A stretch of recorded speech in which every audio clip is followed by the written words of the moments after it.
की पत्री उसके 6वां अध्याय, एफेसियों की पत्री उसके 6वां अध्याय, उसके 10 से लेकर हम पढ़ेंगे। Ephesians chapter 6 verse 10 to onwards.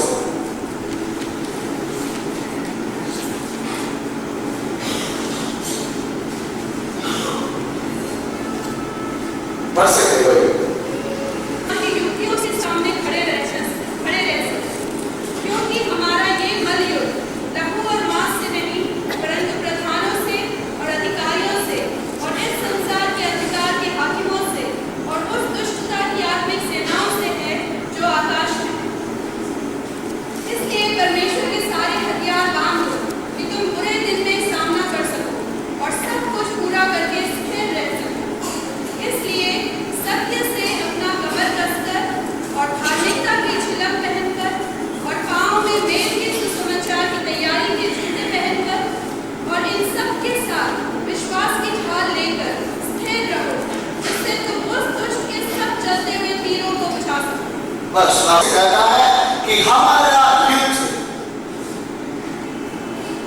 संसारी विधि से नहीं है या लहू और मांस के साथ नहीं है। इसलिए सबसे पहले परमेश्वर का वचन कहता है तुम प्रभु और उसके शक्ति के सामर्थ में शक्तिशाली बनो। उसने कला को बताया प्रभु में हम कैसे सामर्थी हो जाता है। एक परमेश्वर का वचन का सामर्थ और जब हम यीशु मसीह को हमारा मन में उद्धारकर्ता के रूप में ग्रहण करता है, परमेश्वर हमें उद्धार करने के कारण हमें आनंद मिलता है। इसको कहते हैं उद्धार की खुशी। हालेलुया। जो लोग यीशु मसीह को अपने उद्धारकर्ता के दिल में ग्रहण किया है, उन सबके जीवन में परमेश्वर के अनुभव को देता है। हालेलुया। जितने लोगों के पास उद्धार की खुशी, हालेलुया। अब उसके बाद में लिखा है प्रभु में और उसके शक्ति के प्रभाव में शक्तिशाली बनो। Be strong in the Lord and in the power of His might. क्या प्रभु के महान शक्ति में तुम शक्तिशाली बनो। बाइबल में हम देखते हैं कई बार परमेश्वर अपने महान सामर्थ को प्रेरित किया और जब परमेश्वर अपना सामर्थ को प्रेरित किया तब किस कार्य के लिए परमेश्वर अपना सामर्थ को प्रेरित करता है वह हो चुका। हालेलुया।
बिजली बनाता है, वहां एक बहुत बड़ा डायनामो होगा, बहुत बड़ा डायनामो होगा। उसके नीचे कुछ पंखे होंगे, लीफ होंगे उसमें। जब डैम से पानी को छोड़ेगा, इस पानी आकर डायनामो के पंखे को घुमाएगा। ये घूमने के कारण डायनामो चलना शुरू करता है। पानी के प्रवाह जितना तेज होता है, उसके अनुसार डायनामो ज्यादा स्पीड में घूमना शुरू करता है। जितना ज्यादा स्पीड में डायनामो घूमेगा, उसके अनुसार उसमें करंट बना दिया जाता है और उसमें से करंट बहना शुरू हो जाता है। Hallelujah, hallelujah. जब डायनामो में करंट बन जाता है, उसको प्रवाहित होने के लिए, उसको बदलने के लिए कुछ रास्ता चाहिए, नहीं ये तो बर्बाद हो जाता है, उसका इस्तेमाल नहीं होता। Hallelujah, hallelujah.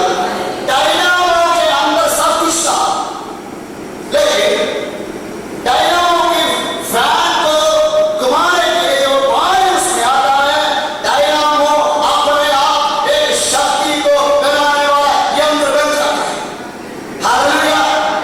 परमेश्वर की आत्मा की जीवन की जल्दी नदी एक पानी के प्रवाह के समान जब आपके जीवन में आता है, आपके जीवन घूमने शुरू करेगा और आपके डायनामो के जैसे बन जाता है। Hallelujah. You will become a dynamo which creates like a God's power. Hallelujah, hallelujah. प्रतिदिन जब परमेश्वर की आत्मा आपके जीवन में आते रहेंगे, आपके जीवन परमेश्वर की इच्छा के साथ चलना शुरू हो जाएंगे। जैसे आपके जीवन परमेश्वर के वचन के अनुसार घूमेगा, आपके अंदर से सामर्थ बनना शुरू हो जाएगा। Hallelujah, hallelujah. Thank you Lord Jesus. एक इलेक्ट्रिक लाइन है जिसमें 240 वाट का करंट जाता है, उसमें आप पकड़ नहीं सकते। अगर आप उसमें पकड़ेगा तो दोबारा पकड़ने के लिए मौका नहीं मिलेगा। हालेलुया। ऐसा है तो कितने हजार ज्यादा वाट को, ऐसा है तो एक डायनामो जिसमें से पावर निकल रहे हैं, उसमें जाकर आप पकड़ सकते हैं जहाँ से पावर निकल रहा है। हालेलुया। उसके पास जाने से भी याद रहेगी। Praise the Lord. Hallelujah, hallelujah. अगर आप परमेश्वर की आत्मा के द्वारा चलने वाला डायनामो बन जाए, हालेलुया, आप घूमते रहे, आपके पास आने से भी कई लोग डरेंगे, मैं उसके पास नहीं जाऊंगा, मैं उसके पास नहीं जाऊंगा। हालेलुया। मैं एक परमेश्वर के दास को जानता था। जब एक चर्च में वो प्रचार करने के लिए आता है, जो दुष्ट आत्मा से ग्रसित लोग चिल्लाने लगता है, इस व्यक्ति के पास हम नहीं जाएंगे, हमको पता है ये कौन है। हालेलुया। क्योंकि उसके अंदर मैका वर्ष बन रहा है। हालेलुया। वो परमेश्वर की आत्मा की प्रवाह के कारण वो डायनामो चल रहा है। Praise the Lord. हालेलुया। यही शब्द ग्रीक के बाइबल में इस्तेमाल किया गया है। यीशु मसीह के जीवन में हम देखते हैं, जब यीशु मसीह संसार में आया, बहुत बड़े बड़े चिन्ह और चमत्कार को करते रहा। एक दिन जब यीशु मसीह गाँव में, शहर में जाते रहा, तब हम देखते हैं कि एक व्यक्ति, याईर नाम एक व्यक्ति आकर उसको बुलाया कि आप मेरा घर में आए और मेरे बेटी को छंटा है। लेकिन जब यीशु मसीह ने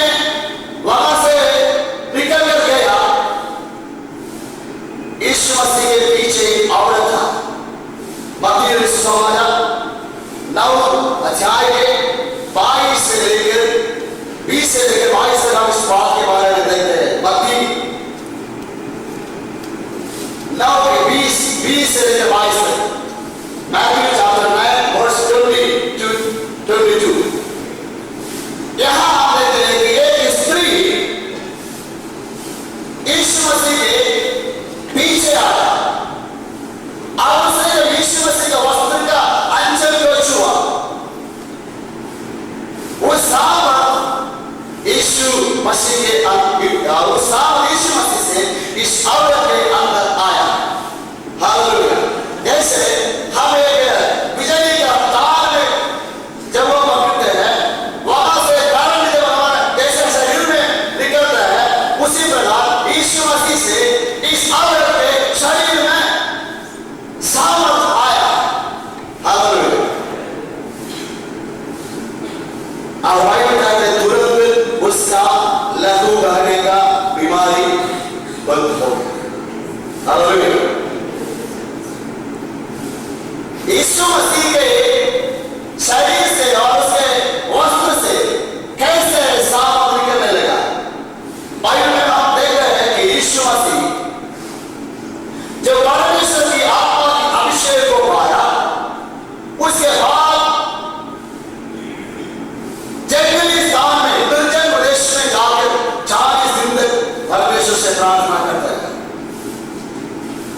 और 40 दिन के उपवास प्रार्थना के बाद जब यीशु मसीह अपने गांव में आया, बाइबल उसके बारे में कहते हैं, लूका ने सुसमाचार उसके 4 के 14वां पद में लिखा है, वह आत्मा की सामर्थ के साथ वापस आया। आत्मा के सामर्थ के साथ वापस आया। लूका ने सुसमाचार 4 के 14वां पद में हम देखते हैं। इसलिए जब हम लूका ने सुसमाचार 4, 5, 6 अध्यायों में वो पढ़ते हैं, वहां देखते हैं यीशु मसीह जनाब जाता है, उसके जीवन से परमेश्वर की आत्मा की सामर्थ प्रकट होने लगा। और वहां देखते हैं जब यीशु मसीह बीमार ऊपर हाथ रखता है, वे चंगा हो जाता है, उसके हाथ के द्वारा परमेश्वर की सामर्थ निकलने लगा। जब यीशु मसीह मुंह से कहता है, बीमारी चंगा हो जाता है, उसके मुंह से कहने के द्वारा परमेश्वर के सामर्थ निकला। हालेलुया। एक बार एक अंधा व्यक्ति उसके पास आया, यीशु मसीह ने नीचे थूक डाल के उसमें मिट्टी मिला दिया और उसके आंखों में लगाया और उससे कहा, तुम शिरों की कुल में जाकर तोड़कर आना है। एक बार एक बहरे के कान में यीशु मसीह ने उंगली डाला, बाइबल कहता है उन्होंने थूका, उसका कान खुल गया। हालेलुया। उसके थूक के द्वारा परमेश्वर के सामर्थ निकला। हालेलुया।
उसके कोई फायदा नहीं है। जो धर्म उससे बन जाता है उससे औरों को फायदा होता है।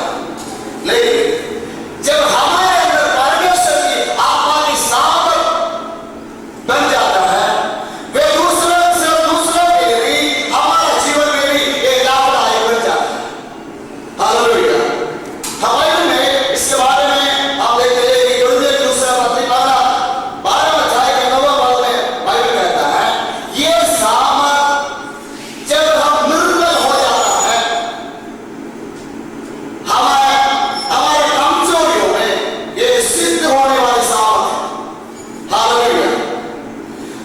हमारे जीवन में जब शैतान की परीक्षा आता है, जब शैतान हमसे लड़ने के लिए आता है, जब हमारे जीवन में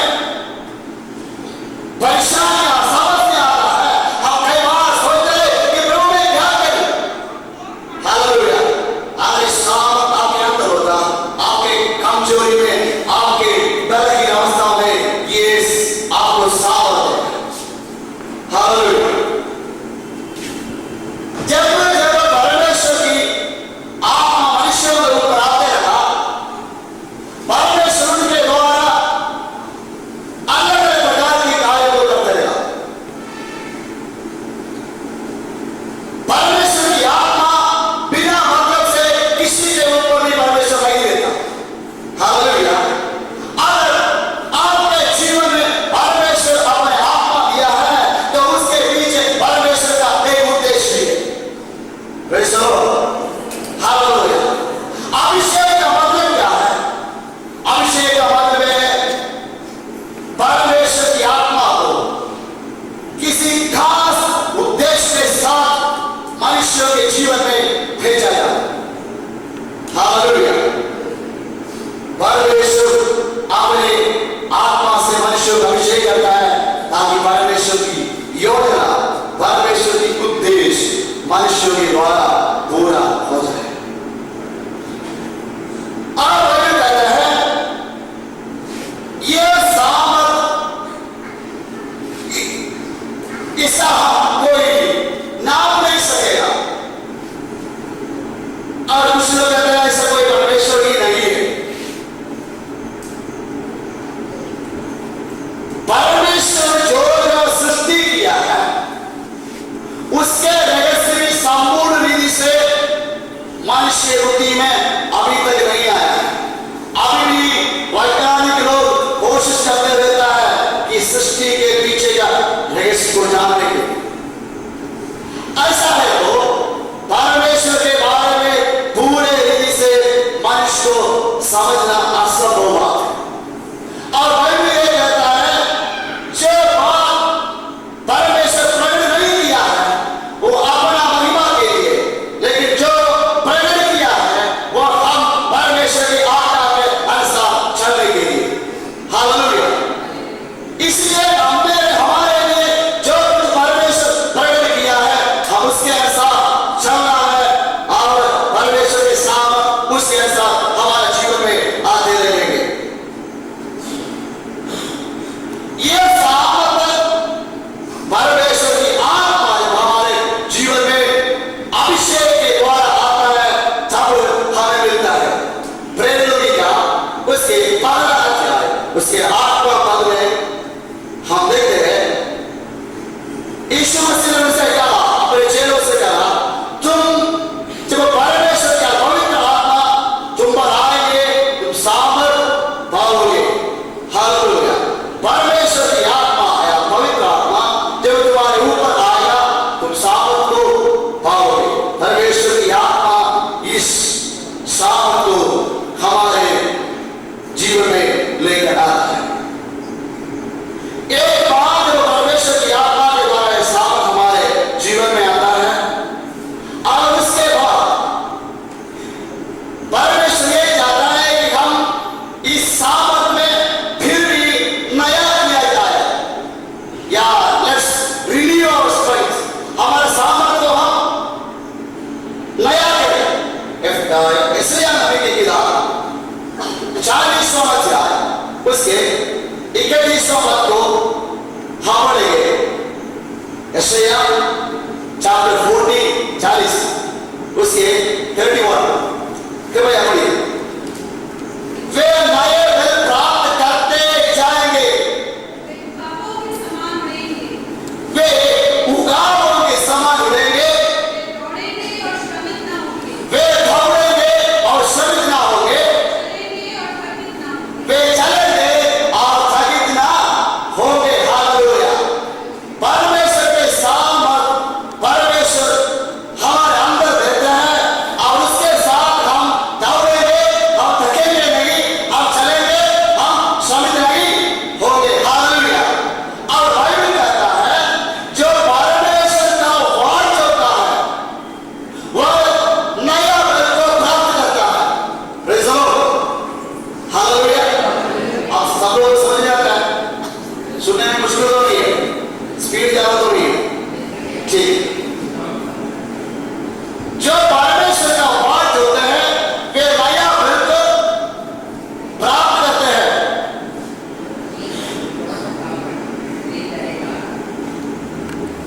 वे उड़ान की नहीं उड़ेंगे। हालेलुया। क्यों बाइबल कहता है उड़ान की नहीं उड़ेंगे? और कितने अच्छे अच्छे पक्षी होते हैं। जब यीशु मसीह के ऊपर पवित्र आत्मा आया, कबूतर के रूप में आया है। हालेलुया। एलिया को जब खाना खिलाया तब कौवा आया है। लेकिन यहाँ बाइबल कहता है ये उड़ान की नहीं उड़ेंगे। Praise the Lord. क्योंकि उड़ान ऐसा पक्षी है जिसके अंदर ऐसा क्षमता है, उसके साथ उड़कर वह इस ग्रेविटी पावर को क्रॉस करके स्पेस में जा सकते हैं। स्पेस हम हिंदी में क्या बोलते हैं?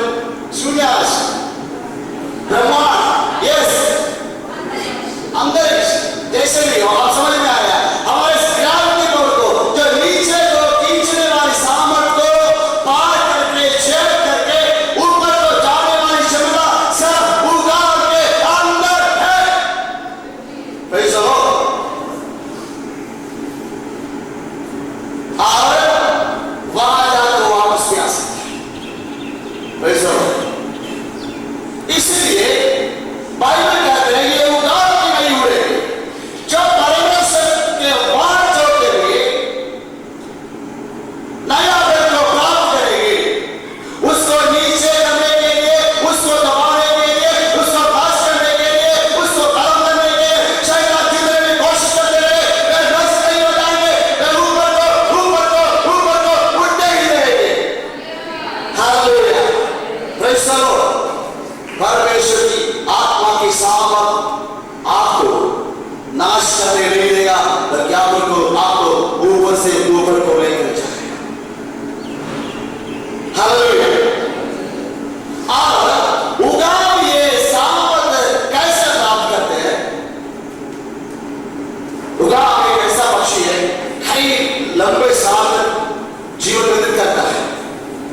उसके जीवन के बीच में वो बहुत ज्यादा खाता है, मांस फ्रेश खाता है। कुछ भी खाने के लिए मिले, सड़ा हुआ जो भी कुछ भी मिले वो खाता है। खाते खाते बहुत मोटा हो जाता है और इसमें चर्बी बढ़ जाता है और इसका दिखाई बंद हो जाता है, धुंधला हो जाता है आंख में।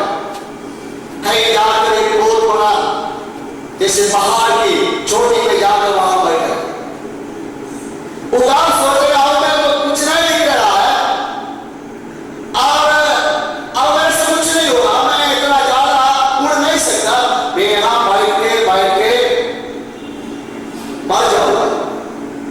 लेकिन ये बैठते बैठते थोड़े दिन के अंदर इसके अंदर जो चर्बी है वो खत्म हो जाएगा, वो कम होते जाएगा और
नया सामर्थ्य।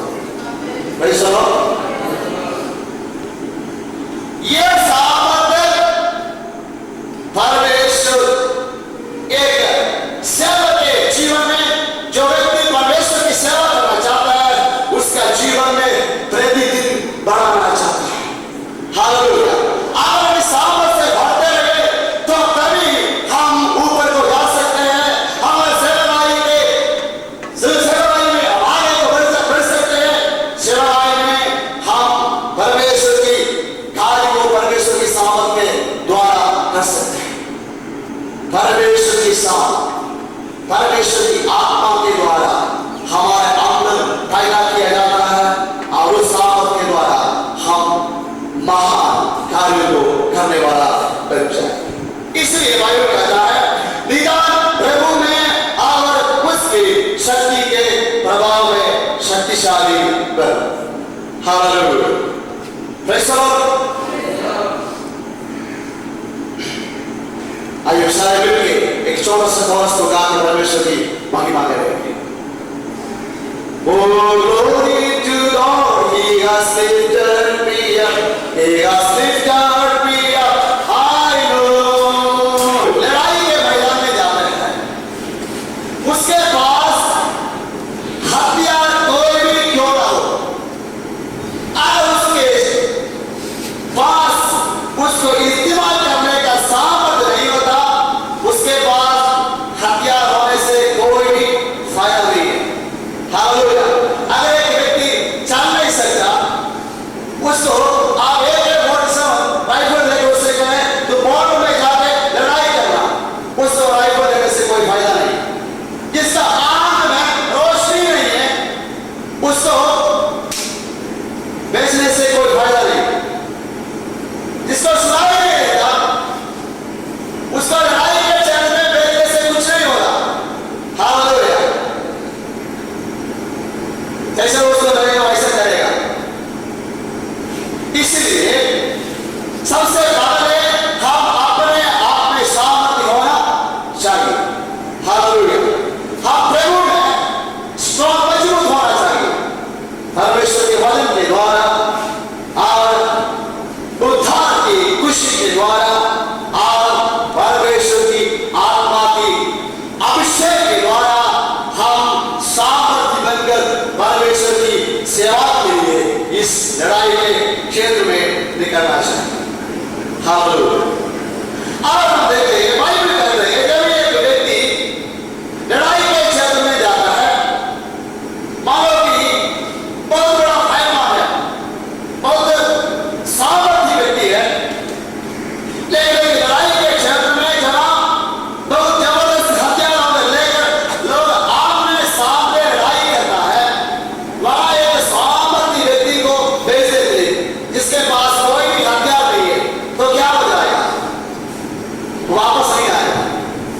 हालेलुया। इसलिए उसको सुरक्षा के लिए और हमला करने के लिए उसके पास हथियारों का जरूरत है। तो बाइबल क्या कहते हैं, हमें शैतान के साथ, अंधकार के साथ जब हमारे साथ लड़ाई करते हैं, उस लड़ाई में सबसे पहले हम अपने आप को सुरक्षित करना चाहिए। एफेसियों की पत्री 6वां अध्याय उसके 11वां पद में इस प्रकार लिखा है, Ephesians chapter 6 verse 11। परमेश्वर का सारा आप में हथियार बांध लो कि तुम शैतान की युक्तियों का सामना कर सको।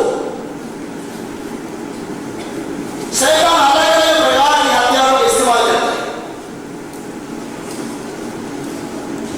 कई बार वो मनुष्यों को धोखा में फंसा देता है, और यीशु मसीह ने एक बार बताया था, एक खेत में गेहूं या धान बो दिया जाता है, थोड़े समय के बाद शत्रु आकर उसके बीच में जंगली घास का बीज को भी बो देता है। या विश्वासियों के बीच में झूठे उपदेश, ऐसे कई बात चीज को